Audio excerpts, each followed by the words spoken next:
الحمد للہ والصلاة والسلام علی رسول اللہ اما بعد فاعوذ باللہ السمیع العلیم من الشیطان الرجیم من ہمزہ ونفخہ ونفثہ وقال نسوة في المدینة امرأة العزیز تراود فتاها عن نفسه قد شغفها حبا انا لنراها فی ضلال مبین وقال نسوة فی المدینۃ، اور کہا عورتوں نے فی المدینۃ شہر میں، امرأۃ العزیز تراود فتاہا، عزیز مصر کی بیوی اپنے نوجوان کو پھسلاتی ہے، عن نفسہ، اس کے نفس سے، قد شغفہا حبا، بے شک وہ محبت کے اعتبار سے اس کے دل میں داخل ہو چکی ہے، انا لنراها فی ضلال مبین، بے شک یقیناً ہم دیکھتی ہیں اس کو فی ضلال مبین، کھلی غلطی پر۔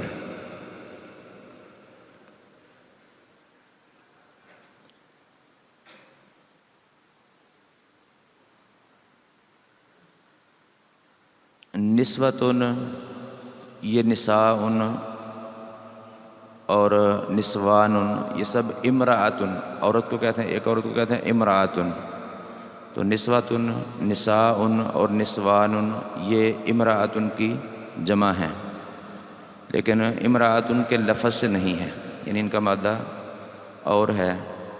امرأۃن کے لفظ سے کوئی جمع اس کی نہیں آتی ہے۔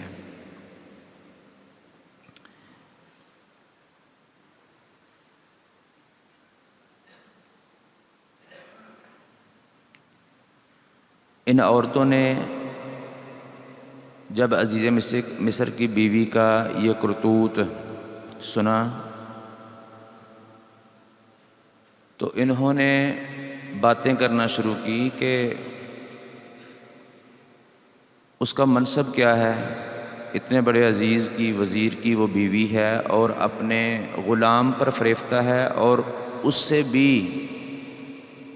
اپنی خواہش کو پورا نہیں کروا سکی، تو یعنی اگر ہم ہوتی اس کی جگہ پر تو ہم اپنے مشن میں کامیاب ہو جاتی، تو اس طرح کے انہوں نے فریب کیے، مکر کیے، اور کہا کہ ایک عام سا مطلب غلام تھا تو اس کو بھی جو دعوت دی وہ پوری نہیں کروا سکی، تو وہ محبت کے اعتبار سے اس کے دل میں جو ہے وہ داخل ہو چکا ہے، اور بے شک ہم اس کو دیکھتی ہیں کھلی غلطی پر۔ ایک غلطی تو یہ ہے کہ اس کا منصب نہیں تھا کہ ایک غلام پر فریفتہ ہوتی، دوسری کھلی غلطی یہ ہے کہ اب ہو گئی ہے تو اس کو دعوت دی ہے تو اپنی بات اس سے منوا نہیں سکی۔ فلما سمعت بمکرہن ارسلت الیہن، پھر جب اس عورت نے سنی بمکرہن، ان کی چالیں، ان عورتوں کی چالیں، یعنی عزیز مصر کی بیوی نے ان باتیں کرنے والوں کی باتیں، ان کے مکر و فریب، ان کی چالیں، ان کے بارے میں سنا، ارسلت الیہن، تو ان کی طرف پیغام بھیجا، ان کو دعوت دی، وَأَعْتَدَتْ لَهُنَّ مُتَّكَأً، اور ان کے لیے ایک تکیوں والی محفل جو ہے وہ سجائی، مجلس لگائی، وَآتَتْ كُلَّ وَاحِدَةٍ مِّنْهُنَّ سِكِّينًا، اور ہر کسی کے ہاتھ میں ایک ایک چھری تھما دی، وَقَالَتِ اخْرُجْ عَلَيْهِنَّ، اور کہا کہ ان پر نکل، یوسف علیہ السلام کو عزیز مصر کی بیوی نے کہا کہ اب ان کے سامنے آؤ، فَلَمَّا رَأَيْنَهُ أَكْبَرْنَاهُ، انہوں نے کہا کہ پھر جب انہوں نے اس کو دیکھا تو کہا کہ اس کو بہت بڑا جانا، وَقَطَّعْنَا أَيْدِيَهُنَّ، اور بری طرح سے اپنے ہاتھوں کو کاٹ لیا، وَقُلْنَا حَاشَ لِلَّهِ، اور انہوں نے کہا اللہ کی پناہ، ما ھذا بشرا، یہ کوئی بشر نہیں ہے، انسان نہیں ہے، ان ھذا الا ملک کریم، نہیں ہے یہ مگر معزز فرشتہ۔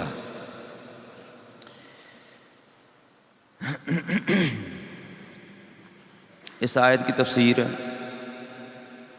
اکثر مفسرین نے جو کی ہے اس کا خلاصہ آپ کو بتاتا ہوں، اور پھر جو صحیح اس کی تفسیر ہے وہ بھی بتاتا ہوں۔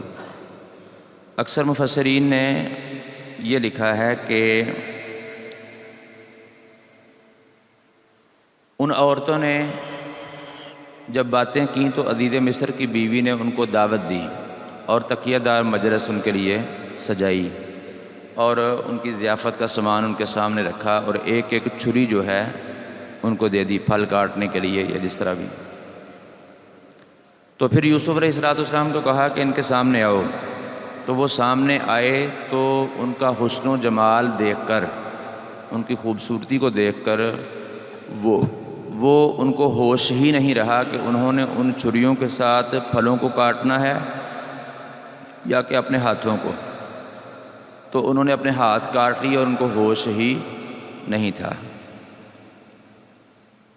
یہ تفسیر جو ہے وہ اکثر مفسرین نے لکھی ہے۔ تو اگر اس تفسیر کو مانا جائے تو ایک سوال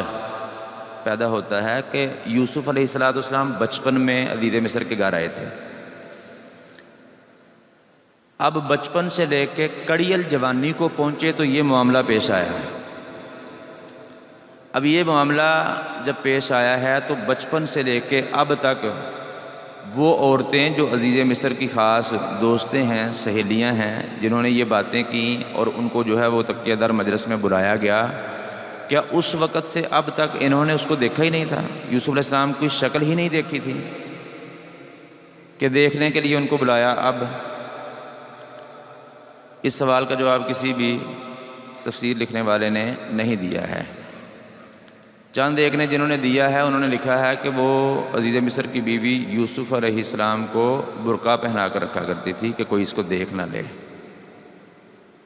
اور انہی میں سے کئیوں نے یہ بھی لکھا ہے کہ یوسف علیہ السلام جب گلیوں میں چلتے تھے تو ان کے حسن کا عکس جو ہے وہ لشکارے جو ہیں وہ دیواروں پر پڑتے تھے۔ اب ایک طرف وہ برقع پہنا کر رکھتی تھی اور دوسری طرف کہتے ہیں کہ ان کے حسن کے لشکارے جو ہے وہ دیواروں پر پڑتے تھے۔ تو یہ دونوں باتیں آپس میں جو ہے وہ ٹکراتی ہیں، تو یہ بات درست نہیں ہے۔ یوسف علیہ السلام کے حسن کا انکار نہیں ہے، وہ کمال حسن تھا۔ کل آپ کو حدیث سنائی تھی، رسول اللہ صلی اللہ علیہ وسلم نے فرمایا کہ ان کو حسن کا شطر دیا گیا ہے۔ شطر کا معنی یا تو نصف یا پھر حسن کا ایک بڑا حصہ اللہ تبارک تعالیٰ نے ان کو دیا تھا۔ حسن ہی کی وجہ سے عزیز مصر کی بیوی فریفتہ ہوئی، حسن ہی کی وجہ سے انہوں نے بھی اپنے جو ہے وہ کرتوتیں کی، لیکن ہاتھ حسن کو دیکھ کر کاٹ لیے، مدہوش ہو گئیں، یہ بات درست نہیں ہے۔ ہاتھ کیوں کاٹے تھے؟ اس لیے کاٹے تھے کہ انہوں نے یہ مکر کیا، یہ فریب والی باتیں کی کہ عزیز کی بیوی اتنے بڑے منصب والی اور ایک غلام کو دعوت دے رہی ہے، اور پھر اس کو اپنی دعوت پر جو ہے وہ اکسا نہیں سکی، ابھار نہیں سکی اور اپنا معاملہ اس سے کروا نہیں سکی۔ اگر ہم اس کی جگہ پر ہوتی تو ہم جو ہے یہ اپنا معاملہ اس سے کروا لیتی، اپنی بات منوا لیتی۔ تو جب عزیز مصر کی بیوی کو ان کے مکروں کا پتہ چلا، ان کی ان چالوں کا اس نے سنا، تو پھر ان کو دعوت دی اور بلایا اور ضیافت کا سامان ان کے سامنے رکھا، اور اسی کو کاٹنے کے لیے جو ہے ایک ایک چھری ان کو تھما دی۔ جب یوسف علیہ السلام ان کے سامنے آئے تو ان سب نے اپنے اپنے جو ہے وہ آشکانہ باتوں کی اور اپنے اپنے حسن کی جو ہے وہ دکھا کر کوشش کی یوسف علیہ السلام کو وہی دعوت دی جو کہ عزیز مصر کی بیوی دے رہی تھی۔ تو جب وہ ساری کی ساری بھی ناکام ہو گئیں، ان کی بات یوسف علیہ السلام نے نہیں مانی، تو پھر ناکام عاشقوں کا آخری حربہ ہوتا ہے، وہ انہوں نے استعمال کیا کہ اگر تو نے ہماری بات نہیں مانی تو ہم خودکشی کر لیں گی۔ تو اس سے انہوں نے اپنے ہاتھوں پر چھریوں کے ساتھ جو ہے وہ زخم لگائے. سب نے لگائے، یہ کوئی اس کی دلیل نہیں ہے. ہو سکتا ہے سب نے لگائے ہوں، ہو سکتا ہے ان میں سے چند ایک نے لگائے ہوں، لیکن ایک سے زیادہ نے. ان میں سے کچھ نے اپنے ہاتھوں کو زخمی کیا. اب یوسف علیہ السلام کے سامنے دو چیزیں تھیں. ایک تو یہ تھا کہ اگلی آیت میں ہم پڑھیں گے کہ اس نے کہا، عزیز مصر کی بیوی نے پھر کہا کہ اگر اس نے میری بات نہ مانی، میری دعوت کو قبول نہ کیا، جس چیز کی دعوت میں اس کو دیتی ہوں اس پر عمل نہ کیا، تو یہ ضرور بھی ضرور قید کیا جائے گا اور ضرور ذلیل ہونے والوں میں سے ہوگا. اب دو چیزیں سامنے تھیں، یا تو عزیز مصر کی بیوی ہے، اتنے بڑے منصب ہے نا، تو یا تو قید خانے کی صعوبتوں کو برداشت کرنا ہے، اور یا پھر دعوت زنا کو قبول کرنا ہے، اللہ تعالیٰ کی نافرمانی کو قبول کرنا ہے. اور اللہ تعالیٰ کی نافرمانی کو قبول کر دے تو ظاہری جو ہے وہ بڑی عیش و عشرت کی زندگی تھی، لیکن اگر اللہ رب العالمین کی فرما برداری کرتے تو ظاہری زندگی قید خانے والی زندگی، صعوبتوں والی، مصیبتوں والی زندگی تھی. لیکن جو اللہ رب العالمین کے چنے ہوئے بندے ہوتے ہیں، مخلصین ہوتے ہیں، محسنین ہوتے ہیں، وہ صعوبتوں کو برداشت کرتے ہیں، مصیبت کو مول لیتے ہیں، لیکن اللہ تعالیٰ کی نافرمانی نہیں کرتے ہیں. تو یوسف علیہ السلام نے اس کی بھی پرواہ نہیں کی کہ وہ اپنی جانوں کو ختم کر دیں، خودکشیاں کر لیں یا اپنے ہاتھوں کو کاٹ دیں، کوئی بھی نقصان پہنچا لیں. انہوں نے کہا کہ میں اللہ تعالیٰ سے ڈرتا ہوں. انہوں نے ان کی اس دعوت کو جو ہے وہ قبول نہیں کیا. اسی صورت کے اندر یہ تفسیر جو میں نے آپ کو بتائی ہے، چند ایک محققین مفسرین نے یہ تفسیر کی ہے، باقی تقریباً سبھی نے وہی کی ہے کہ وہ حسن کو دیکھ کے مدہوش ہو گئیں اور ہاتھوں کو کاٹ لیا. یہ جو تفسیر ہے اس کے کئی دلائل اسی صورت کے اندر ہیں. سب سے پہلی دلیل اس کی یہ ہے کہ یوسف علیہ السلام نے دعا کی، اس کے بعد ہم پڑھیں گے، دعا کی رب السجن، اے میرے رب قید خانہ، احب الیہ میرے لیے زیادہ محبوب ہے، مما یدعوننی الیہ اس سے جس کی طرف یہ سب عورتیں مجھے بلاتی ہیں. یدعوننی یہ جمع کا صیغہ ہے، تو صرف ایک عورت نے اس دعوت کی طرف ان کو بلایا نہیں، بلکہ ان ساری عورتوں نے اپنے اپنی کوشش کی. تو یوسف علیہ السلام نے آخر میں دعا کی کہ اے میرے رب مجھے قید خانہ اس سے زیادہ محبوب ہے جس کام کی طرف یہ ساری عورتیں مجھے دعوت دیتی ہیں، بلاتی ہیں. اور دوسرے نمبر پر یوسف علیہ السلام کی ایک اور دعا ہے اسی صورت کے اندر، وَإِلَّا تَصْرِفْ عَنِّي كَيْدَهُنَّ أَصْبُ إِلَيْهِنَّ وَأَكُن مِّنَ الْجَاهِلِينَ. اور اگر تو نے ان کے مکر و فریب کو، ان سب عورتوں کے مکر و فریب کو مجھ سے نہ پھیرا، وَإِلَّا تَصْرِفْ عَنِّي اگر تو نے مجھ سے نہ پھیرا، كَيْدَهُنَّ ان سب عورتوں کے مکر کو، اصب الیہن تو میں ان کی طرف مائل ہو جاؤں گا. الیہن بھی جمع کا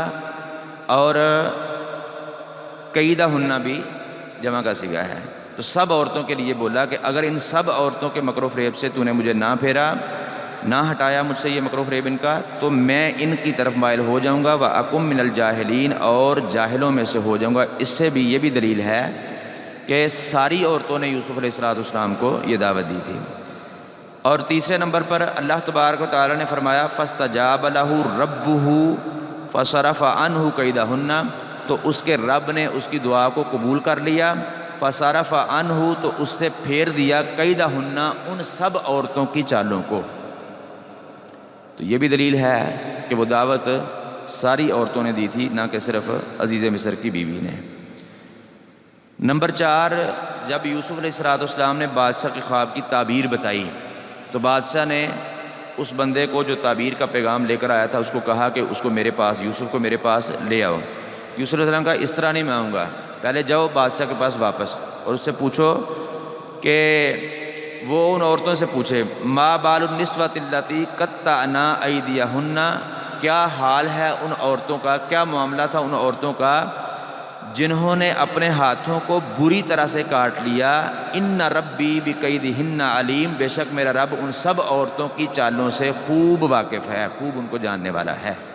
تو یہ بھی دلیل ہے کہ وہ دعوت ساری کی ساری عورتوں نے دی تھی، نہ کہ صرف عزیز مصر کی بیوی نے۔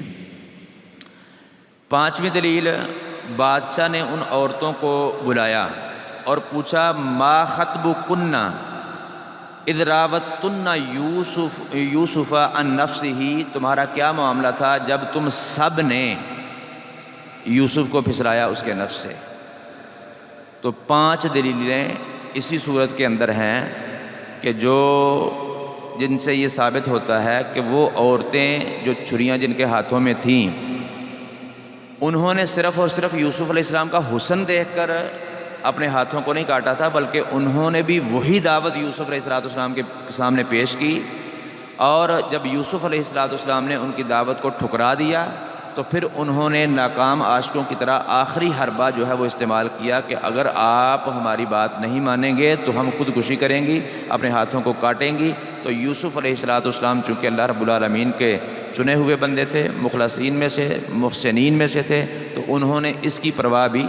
نہیں کی کہ اگر اپنے ہاتھوں کو کاٹتی ہیں تو کاٹ لیں، لیکن میں اللہ رب العالمین کی نافرمانی نہیں کروں گا۔ اور اس آیت پر یہ جو 5 نمبر میں نے آپ کے سامنے بیان کیا کہ بادشاہ نے عورتوں سے پوچھا، کئی مفسرین نے پہلی آیات کے بارے میں کہا ہے کہ جہاں پہ بھی یہ ذکر آیا ہے نا ہاتھ کا یہ عورتوں کا، تو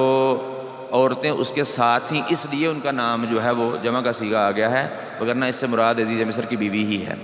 اب یہاں پہ بادشاہ نے پوچھا ہے کہ ما خطبکن، تمہارا کیا معاملہ تھا اس وقت جب تم سب نے یوسف کو پھسلایا اس کے نفس سے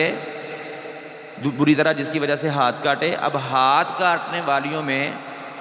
عزیز مصر کی بیوی تو تھی نہیں، تو پوچھا کن کو گیا؟ جنہوں نے اپنے ہاتھوں کو کاٹا تھا۔ عزیز مصر کی بیوی نے اپنے ہاتھوں کو کاٹا ہی نہیں تھا، تو یہ تو انہوں نے کاٹا تھا۔ تو یہ بھی اس بات کی دلیل ہے کہ سب عورتوں نے یوسف علیہ السلام کو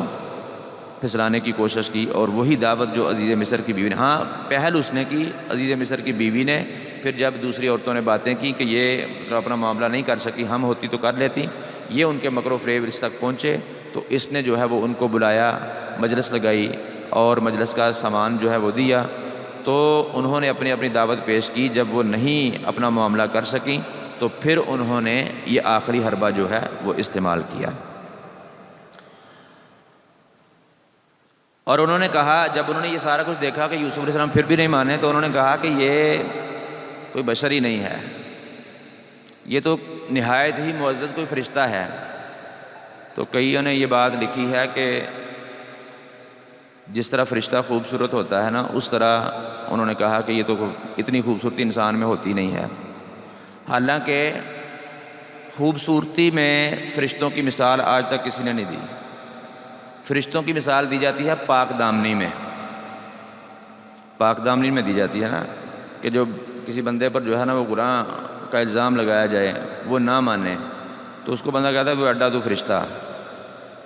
تو فرشتے کی جو مثال دی جاتی ہے وہ پاک دامنی میں دی جاتی ہے، خوبصورتی میں آج تک کسی نے فرشتے کی مثال نہیں دی۔ نہ فرشتے کی خوبصورتی کو کوئی جانتا ہے، نہ فرشتے کی خوبصورتی کتاب و سنت میں بیان ہی ہوئی ہے۔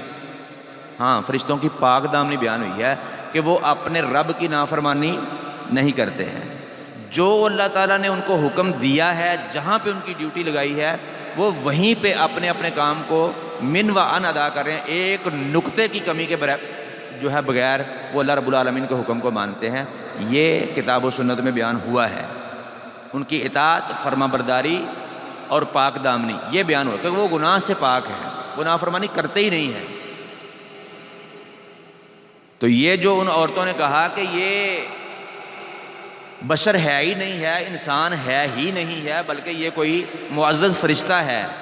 یہ پاک دامنی کے اعتبار سے کہا کہ ہم اتنی حسینائیں، اتنی خوبصورتیں، ہمارے حسن، عشق کے مکر و فریب کا جس پر اثر نہیں ہوا، تو اس کے سینے کے اندر دل انسان کا ہے ہی نہیں۔ اگر کسی انسان کا دل ہوتا تو یہ فریفتہ ہو جاتا، لیکن اس کے دل کے اندر، اس کے سینے کے اندر دل جو ہے وہ کسی فرشتے کا ہے، کہ جس طرح فرشتہ نافرمانی کا سوچ بھی نہیں سکتا ہے، وہ نافرمانی کر نہیں سکتا ہے، یہ اس کا معاملہ ہے کہ یہ انسان نہیں ہے، یہ تو کوئی معزز فرشتہ ہے جس کو گناہ کی، جس کو ہماری دعوت کی کوئی پرواہ ہی نہیں ہے، کوئی شوق ذوق ہی نہیں ہے۔ جس پر ہمارے حسن اور عشق کی باتوں کے فریب اور مکر کام ہی نہیں کر سکے تو یہ کوئی انسان نہیں ہو سکتا. یعنی انسان جتنا بھی اچھا نیک ہوتا وہ ہماری بات کو مان لیتا. ایک کی نہیں مانی، دوسری کی، تیسری کی، اتنے عورتوں نے دعوت دیا، کسی کی تو بات مانتا. تو یہ کوئی بشر نہیں ہے بلکہ یہ کوئی فرشتہ ہے. تو فرشتے کی مثال جو ہے پاک دامنی میں دی. ما ھذا بشرا ان ھذا الا ملک کریم، یہ بشر نہیں ہے، نہیں ہے یہ مگر نہایت ہی معزز فرشتہ. قالت فذلکن الذی لمتننی فیہ، اس نے کہا یعنی عزیز مصر کی بیوی نے کہا کہ یہی ہے وہ جس کے بارے میں تم مجھے ملامت کرتی تھی. وَلَقَدْ رَاوَدتُّهُ عَن نَفْسِهِ، اور بے شک یقیناً، اب دیکھیں کہ اتنا معاملہ ہونے کے بعد پہلے اتنی بار دعوت دی، پھر دروازوں کو بند کیا، پھر دعوت دی، پھر وہ اللہ کی توفیق سے بھاگ گئے، اللہ تعالیٰ نے مدد کی دروازوں کو کھولنے کی، وہ باہر چلے گئے، آگے اپنے خامند کو دیکھ لیا، سارا الزام بھی اپنا جو ہے اپنے گناہ کا ان پر لگا دیا. اس کے بعد بھی وہ باز نہیں آئی کہ اب ہی رک جائے. اب حال تو اس کا یہ تھا کہ عزیز مصر جو ہے اگر غیرت مند ہوتا تو اس وقت اپنی بیوی کو سزا بھی دیتا اور ان کی علیحدگی کا بندوبست بھی کرتا کہ اب یہ اکٹھے نہیں رہیں گے. تو دونوں کام اس نے نہیں کیے. تو اس چیز نے بھی دلیری دی اس کو، تو وہ بعد میں بھی باز نہیں آئی. اس نے کہا کہ یہی ہے وہ جس کے بارے میں تم مجھے جو ہے وہ ملامت کیا کرتی تھی، اور بے شک یقیناً میں نے اسے اس کے نفس سے پھسلایا ہے. خود اعتراف بھی کر لیا. وَلَقَدْ رَاوَدتُّهُ عَن نَفْسِهِ، بے شک یقیناً میں نے اس کو اس کے نفس سے پھسلایا ہے. فَاسْتَعْصَمَ، تو یہ صاف صاف بچ گیا ہے، یہ بالکل بچ گیا ہے. یعنی اس کے دل میں کوئی ایسے جو ہے وہ خیال بھی پیدا نہیں ہوا، یہ بالکل بچ گیا ہے. وَلَئِن لَّمْ يَفْعَلْ، اور یقیناً اگر اس نے نہ کیا ما آمرہ، وہ کام جس کا میں اس کو حکم دیتی ہوں، لَيُسْجَنَنَّ، یقیناً ضرور یہ قید کیا جائے گا، وَلَيَكُونَ مِنَ الصَّاغِرِينَ، اور ضرور ذلیل ہونے والوں میں سے ہوگا. اب یہ دیکھیں کہ ایک تو یہ ہے کہ اتنا معاملہ ہونے کے بعد، خامند کو پتہ لگنے کے بعد یہ باز نہیں آئی. عورتوں کو بھی بلایا، انہوں نے بھی دعوت دی، وہ نہیں مانے، پھر بھی باز نہیں آئی. اور پھر بھی دعویٰ کیا کیا، مان بھی گئی، اپنے گناہ کا اعتراف بھی کیا کہ میں نے اس کے نفس سے پھسلایا اور یہ صاف صاف بچ گیا، اس کے دل میں کوئی میرے بارے میں خیال نہیں آیا. اور اگر اس نے میری بات نہ مانی اب بھی، یعنی کیا مطلب ہے کہ میں اب بھی باز نہیں آؤں گی، آئندہ بھی اس کو دعوت دیتی رہوں گی، یہ کہتی رہوں گی. اگر اس نے میری بات نہ مانی تو پھر یہ ضرور بھی ضرور قید کیا جائے گا اور ضرور ذلیل ہونے والوں میں سے ہوگا.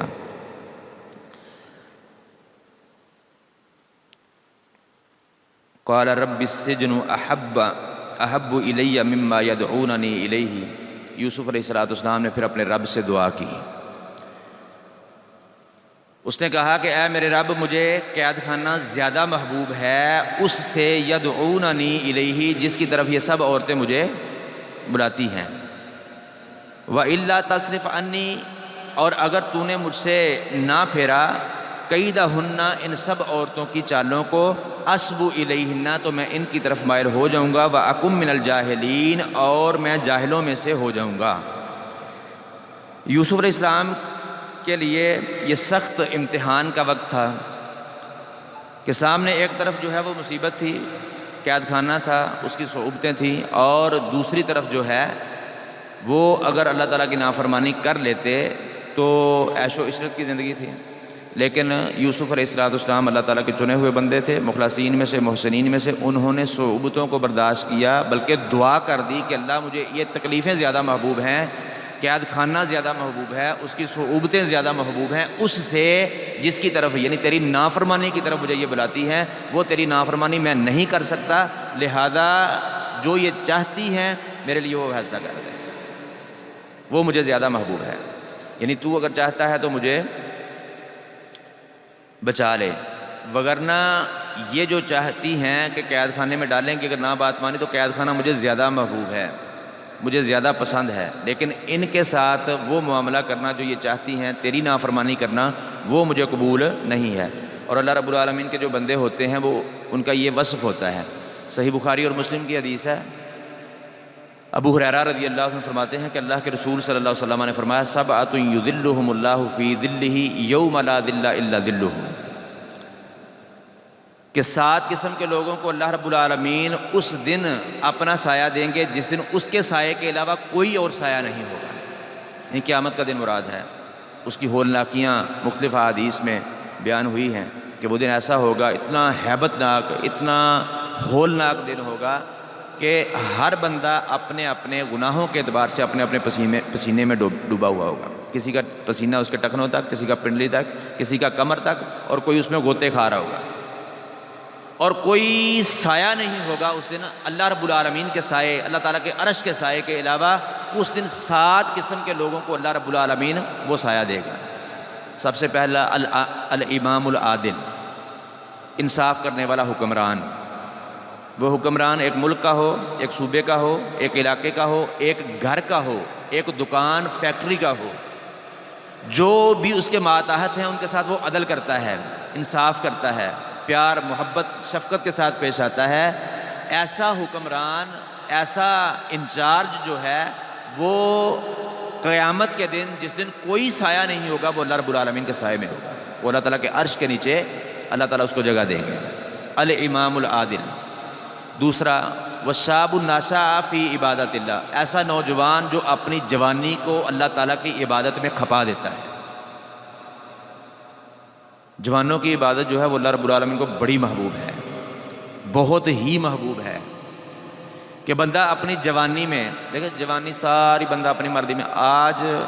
میرے اور آپ کے معاشرے میں اسی طرح ہے، کسی نوجوان کو دعوت دی جائے نا، وہ کہتا ہے داڑھی رکھنے کا کہا جائے تو وہ کہتا ہے جی ابھی تو میری عمر ہی نہیں ہے، نمازیں پڑھنے کا ابھی میری عمر ہی نہیں، ابھی تو کھیل کود کی عمر ہے۔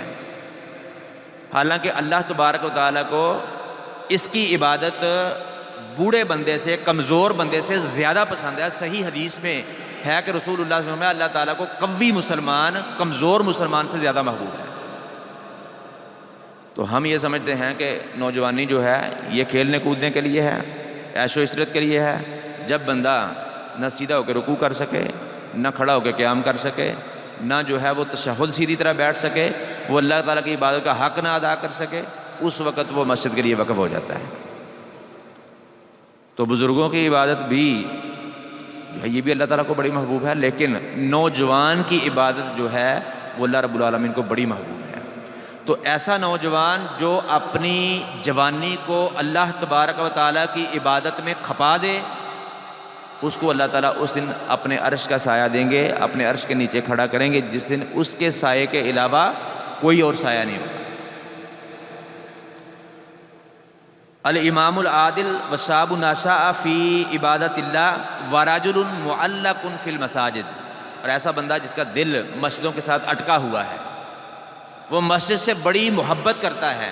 وہ فجر کی نماز پڑھ کے جاتا ہے تو اس کا دل نہیں لگتا، کام میں، کاروبار میں، دکان میں، مصروفیت میں، دنیا کی مشغولیت میں اس کا دل نہیں لگتا، وہ ہمیشہ انتظار میں رہتا ہے کہ ظہر کی نماز ہو اور میں پڑھنے کے لیے مسجد میں جاؤں۔ ظہر کی نماز پڑھ کے جاتا ہے تو بے چین رہتا ہے اس وقت تک جب تک کہ عصر کی نماز نہیں ہوتی، وہ پڑھنے کے لیے نہیں آتا۔ اسی طرح اس کے دل کے اندر مسجد کی محبت اتنی ہوتی ہے کہ وہ خود بھی آتا ہے، لوگوں کو دعوت دے کر مسجد میں لانے کی کوشش کرتا ہے، اور مسجد کی صفائی ستھرائی اور مسجد میں جو چیزوں کی ضرورت ہوتی ہے اپنی طاقت کے مطابق ان کو پورا کرنے کی کوشش کرتا ہے۔ نہیں کر سکتا تو لوگوں کو ترغیب دلاتا ہے، یعنی مسجد کے ساتھ ہر لحاظ سے وہ محبت کرتا ہے۔ وہ بندہ بھی کل قیامت کے دن اللہ رب العالمین کے عرش کے نیچے ہوگا، اس وقت جب کہ اللہ تعالیٰ کے سائے کے علاوہ کوئی اور سایہ نہیں ہوگا۔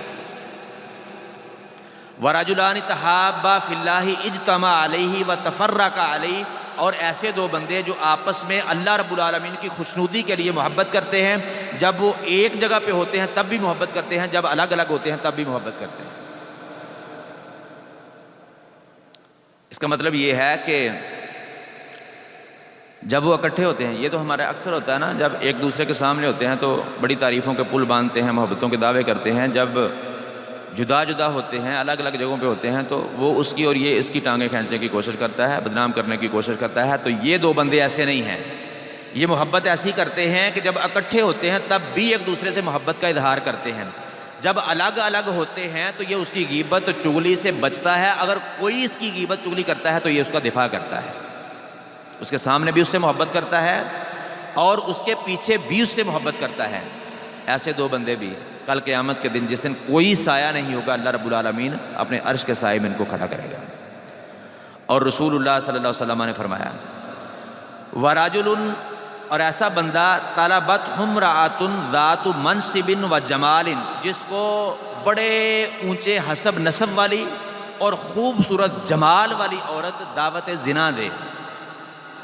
اپنی طرف بلائے، اس کو دعوت دے اور یہ اس کے جواب میں کہے فقال انی اخاف اللہ، بے شک میں اللہ سے ڈرتا ہوں۔ ایسا بندہ بھی کل قیامت کے دن، جس دن کوئی سایہ نہیں ہوگا، اللہ تبارک و تعالیٰ اس کو اپنے سائے تلے، اپنے عرش کے نیچے جو ہے وہ کھڑا کریں گے۔ تو یوسف علیہ السلام کو دعوت دینے والی دیکھ لیں، منصب بھی بہت اونچا ہے، عزیز مصر، وزیر کی، بادشاہ کے قریبی وزیر کی بیوی ہے اور حسن و جمال بھی ہے، اور اس کے علاوہ جو اس کی دوستیں، اس کی سہیلیاں آئی ہیں، وہ بھی جو عزیز مصر کی بیوی کی سہیلیاں ہیں وہ عام جھگیوں میں رہنے والی ہوں گی، وہ بھی اسی طرح کی، اسی لیول کی تھی، منصب ان کا بھی اونچا تھا۔ رسول اللہ صلی اللہ علیہ وسلم نے گارنٹی دی کہ جس مرد کو ایک عورت خوبصورت اونچے منصب والی یہ دعوت دے، وہ کہے میں اللہ سے ڈرتا ہوں، اس دن جس دن کوئی سایہ نہیں ہوگا، اللہ رب العالمین اس کو اپنے سائے تلے کھڑا کریں گے۔ تو جس کو اتنی زیادہ منصب والی، حسن والی، جمال والی عورتیں دعوت دیں اور وہ کہے فقال انی اخاف اللہ، میں اللہ سے ڈرتا ہوں، ان کی دعوت کو رد کر دے، بلکہ اس کی بجائے اس کے بدلے میں صعوبتوں کو، پریشانیوں کو، قید خانے کو زیادہ محبوب کہے، ان کو قبول کر لے، اس کا مرتبہ، اس کا مقام اللہ تبارک و تعالیٰ کے ہاں کیا ہوگا؟ اس کو بدلے میں انعامات دنیا اور دنیا میں جو دیے وہ ہم نے پڑھے ہیں، وہ سورۃ یوسف میں بیان ہوئے ہیں، اور جو آخرت میں اللہ رب العالمین دے گا وہ ہم سوچ بھی نہیں سکتے ہیں۔ ایک عورت جس کو دعوت دے، اس کے بارے میں نبی صلی اللہ علیہ وسلم نے فرمایا کہ اگر وہ انکار کر دے، اللہ کے ڈر کا اظہار کرے، تو اس دن جس دن کوئی سایہ نہیں ہوگا، اللہ رب العالمین اپنے عرش کے نیچے اس کو کھڑا کریں گے۔ اللہ اکبر کبیرہ۔ اور رسول اللہ صلی اللہ علیہ وسلم نے فرمایا رجل تصدق اخفى حتى لا تعلم شماله ما تنفق يمينه، ایسا بندہ جو اللہ تعالیٰ کے راستے میں صدقہ کرے، خفیہ صدقہ کرے، اعلانیہ اور خفیہ دونوں طرح صدقہ کرنے کی قرآن مجید نے اجازت دی ہے، لیکن خفیہ صدقہ کرنا اللہ رب العالمین کو اتنا محبوب ہے، اتنا پسند ہے کہ رسول اللہ صلی اللہ علیہ وسلم نے فرمایا وہ خفیہ صدقہ کرے، وہ جو دائیں ہاتھ سے خرچ کرتا ہے بائیں کو اس کی خبر نہ ہو، تو کل قیامت کے دن اس کو اللہ رب العالمین اپنے عرش کا سایہ دیں گے، جس وقت اللہ کے سائے کے علاوہ کوئی اور سایہ نہیں ہوگا۔ وَرَجُلٌ ذَكَرَ اللَّهَ، اور ایسا بندہ جو اللہ تعالیٰ کا ذکر کرتا ہے خالیاً، اکیلے بیٹھ کر، اللہ رب العالمین کا اکیلے بیٹھ کر ذکر کرتا ہے، فَفَاضَتْ عَيْنَاهُ، اور اس کی آنکھیں بہہ پڑتی ہیں، وہ اکیلے بیٹھ کے روتا ہے۔ اللہ تعالیٰ نے آپ کو موقع دیا ہوا ہے، الگ الگ آپ کے خیمے ہیں، آپ رات کو اپنے اپنے خیموں میں بیٹھ کر اللہ تعالیٰ کی عبادت کیا کریں، تلاوت کیا کریں، دعائیں کیا کریں، اللہ تعالیٰ کے سامنے گڑ گڑایا کریں، رویا کریں۔ اللہ کی قسم یہ راتیں بھی ساری راتوں سے افضل ہیں،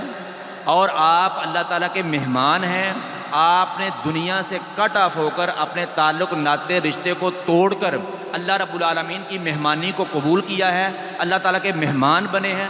آج اب جب اللہ تعالیٰ جو ہے وہ آپ کی عبادت قبول کرے گا، آپ کی دعاؤں سے محبت کرے گا، آپ کے اکیلے بیٹھ کر رونے کو محبت کرے گا، اس کو پسند کرے گا، اس کا آپ اندازہ ہی نہیں لگا سکتے۔ یہ عام بات ہے، اعتکاف کی نہیں، رمضان کی راتوں کی نہیں، طاق راتوں کی نہیں۔ آپ نے فرمایا جو بندہ بھی اکیلے بیٹھ کے اللہ رب العالمین کا ذکر کرے اور اللہ کے ڈر سے اس کی آنکھیں بہہ پڑیں، رو پڑیں، اللہ تعالیٰ قیامت کے دن اس کو سایہ دے گا جس دن کوئی اور سایہ نہیں ہوگا۔ تو جب اس کے ساتھ رمضان جمع ہو جائے، پھر اس کے ساتھ اعتکاف جمع ہو جائے، پھر اس کے ساتھ طاق راتیں جمع ہو جائیں، پھر اللہ رب العالمین نے موقع دیا، الگ الگ کمرے، خیمے آپ کو دیے، اس وقت جب آپ اپنے رب سے تعلق کو جوڑیں گے، ناطہ جو ہے وہ مضبوط کرنے کی کوشش کریں گے، اپنے رب کو منانے کی کوشش کریں گے، اپنے گناہوں پر معافی کا قلم پھروانے کی کوشش کریں گے، تو یہ جو اللہ رب العالمین کو آپ سے محبت ہوگی، آپ کے اس کام سے محبت ہوگی، جو اللہ تعالیٰ بدلے میں انعامات کی بارش کرے گا، دنیا میں بھی اور آخرت میں اس کا آپ سوچ بھی نہیں سکتے۔ ایک تو وعدہ پکا ہے نا کہ اگر آپ اپنے خیمے میں بیٹھ کے اللہ تعالیٰ سے دعا کرتے ہیں اور رو پڑھتے ہیں، قرآن مجید پڑھتے ہیں اور رو پڑھتے ہیں، اللہ تعالیٰ کا ذکر اذکار کرتے ہیں اور رو پڑھتے ہیں، ایک تو پکی ہے کہ نبی صلی اللہ علیہ وسلم نے فرمایا قیامت کے دن جس دن کوئی سایہ نہیں ہوگا اللہ تعالیٰ آپ کو سایہ دے گا۔ اور اتنے یعنی یہ خصوصیات جمع ہونے کے بعد کہ رمضان، اعتکاف، تاکراتیں، یہ تو پھر اور بدلے میں جو ہے نا اللہ رب العالمین انعامات کی بارش انشاءاللہ الرحمن کریں گے۔ تو باہر کیف یوسف علیہ السلام اللہ تعالیٰ کے مخلصین بندوں میں سے تھے، محسنین بندوں میں سے تھے، اللہ رب العالمین کے چنے ہوئے بندے تھے، تو انہوں نے دعا کی کہ اللہ میرے لیے قید خانہ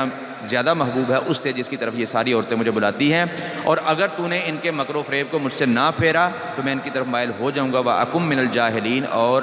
جاہلوں میں سے ہو جاؤں گا۔ فَاسْتَجَابَ لَهُ رَبُّهُ، تو اس کی دعا اس کے رب نے قبول کر لی، فَصَرَفَ عَنْهُ كَيْدَهُنَّ، تو ان کے مکر و فریب کو اس سے پھیر دیا۔ إِنَّهُ هُوَ السَّمِيعُ الْعَلِيمُ، بے شک حقیقت یہ ہے کہ وہ سب کچھ سننے والا، سب کچھ جاننے والا ہے۔ ثُمَّ بَدَا لَهُم مِّن بَعْدِ مَا رَأَوُا الْآيَاتِ لَيَسْجُنُنَّهُ حَتَّىٰ حِينٍ، پھر اس کے بعد کہ وہ کئی نشانیاں دیکھ چکے، ان کے سامنے یہ بات آئی کہ اسے ایک وقت تک ضرور ہی قید کر دیں۔ وہ لوگ عزیز مصر اور دوسرے اہل خانہ حکومت والے جو لوگ تھے، وہ کئی نشانیاں ان کے سامنے آ گئیں، اب انہوں نے یہ فیصلہ کیا کہ ایک وقت تک اس کو ضرور ہی قید کر دیں۔ یہ حل ان کو اس وقت سوچنا چاہیے تھا کہ جب اس کے خامد نے دروازے کے باہر انہوں نے اس کے خامد کو پایا اور یہ سارا مکالمہ ہوا، بات چیت ہوئی، تو اس نے اپنا گناہ یوسف علیہ السلام پر ڈال دیا، پھر خامد کے سامنے جو ہے وہ بات واضح ہو گئی، اس نے کہہ دیا کہ تو گناہ گار ہے، تو اپنے گناہ کی معافی مانگ، اور یوسف علیہ السلام سے کہا کہ آپ اراد کیجئے۔ اس وقت یہ علیحدگی والا ماحول بناتے تو بعد میں ایسے واقعات وقوع پذیر نہ ہوتے۔ اس وقت انہوں نے چھوڑ دیا، بعد میں یہ سارے معاملات ہوئے، اس کے بعد بھی جس طرح کہ اس عزیز مصر کی بیوی نے کہا تھا، ان عورتوں کو بھی رد کرنے کے بعد اس نے کہا تھا کہ میں پھر بھی اس کو دعوت دیتی رہوں گی، اگر یہ دعوت میری قبول نہ کرے گا تو ضرور قید کیا جائے گا، یہ ضرور جو ہے وہ ذلیل ہونے والوں میں سے ہوگا۔ تو اس کے بعد کئی بار دعوت دی، کئی بار پھسلانے کی کوشش کی، جب ناکام رہی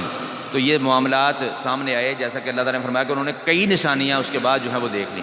کئی معاملات اور سامنے آئے، تو پھر اس کے بعد انہوں نے جو اہل حق عقد تھے، حل کرنے والے تھے معاملے کو، انہوں نے یہ فیصلہ کیا کہ اب چونکہ لوگوں کے اندر یہ مشہور ہو چکا ہے کہ عزیز مصر کی بیوی، اب اتنا بڑا منصب تھا اس کا، اس کی بیوی جو ہے وہ اپنے غلام پر فریفتہ ہے، اس کو دعوت دینا دیتی ہے، اور یوسف علیہ السلام کی پاک دامنی کے چرچے ہوئے کہ انہوں نے غلام ہونے کے باوجود اتنی بڑی جو ہے منصب والی حسین و جمیل عورت کی بات کو رد کر دیا ہے، یہ ان کی پاک دامنی کا چرچا ہوا، ان کی بغیرتی اور دیوسی کا تذکرہ ہوا۔ جب یہ بات مشہور ہو گئی تو پھر انہوں نے حالیہ نکالا کہ اب لوگوں کے ذہنوں سے یہ بات نکالی اسی طرح جا سکتی ہے کہ ایک مقررہ مدت تک یوسف کو قید خانے میں ڈال دیا جائے۔ اپنی بیوی اور دوسری عورتوں سے پوچھا بھی نہیں کہ تم نے ایسا کیوں کیا ہے، اور یوسف علیہ السلام کو قید خانے میں ڈالنا انہوں نے ضروری سمجھا کہ اب اس بات کو لوگوں کو ذہنوں سے نکالنے کے لیے، ان کو بھلانے کے لیے ضروری ہے کہ اس کو قید میں ڈال دیا جائے، تو انہوں نے قید میں ڈال دیا۔ پھر پتہ نہیں، جس طرح کہ آج کل ہمارے معاشرے میں بھی ہوتا ہے کہ جس کو بے گناہ قید کرنا ہوتا ہے اس کے ذمے کئی طرح کے معاملات جو ہے وہ ڈال دیے جاتے ہیں، کئی کیسز اس کے بنا دیے جاتے ہیں، تو ممکن ہے انہوں نے بھی کیس بنائے ہوں یا ویسے چپ کر کے جو ہے وہ جیل خانے میں ڈال دیا ہو۔ یہ بھی ہو سکتا ہے کہ وہی گناہ جس کا اس کو یقین بھی ہو گیا تھا، جس کا اس نے اعتراف بھی کر لیا تھا کہ یہ میری بیوی کا گناہ ہے، اور اس کو استغفار کا بھی کہا، یوسف علیہ السلام کو اعراض کا بھی کہا، اس کے باوجود وہی گناہ ان کے سر ڈال کے تو ان کو جو ہے وہ جیل میں ڈال دیا ہو۔ تو تو باہر کیف کتاب و سنت نے یہ کچھ بھی بیان نہیں کیا کہ انہوں نے کوئی کیس بنایا یا چپ کر کے جیل میں ڈال دیا، باہر کیف انہوں نے جیل میں ڈال دیا، قید خانے میں ڈال دیا۔ یہ انہوں نے حل سمجھا کہ لوگوں کے ذہنوں سے یہ بات نکالنے کا یہی حل ہے کہ ایک مقررہ مدت تک جو ہے وہ یوسف کو قید خانے میں ڈال دیا جائے، تو انہوں نے ڈال دیا۔ اللہ تبارک و تعالیٰ سے دعا ہے کتاب و سنت کو صحیح معنوں میں سمجھنے، عمل کرنے اور دوسروں تک پہنچانے کی توفیق عطا فرمائے۔ وما توفیقی الا باللہ۔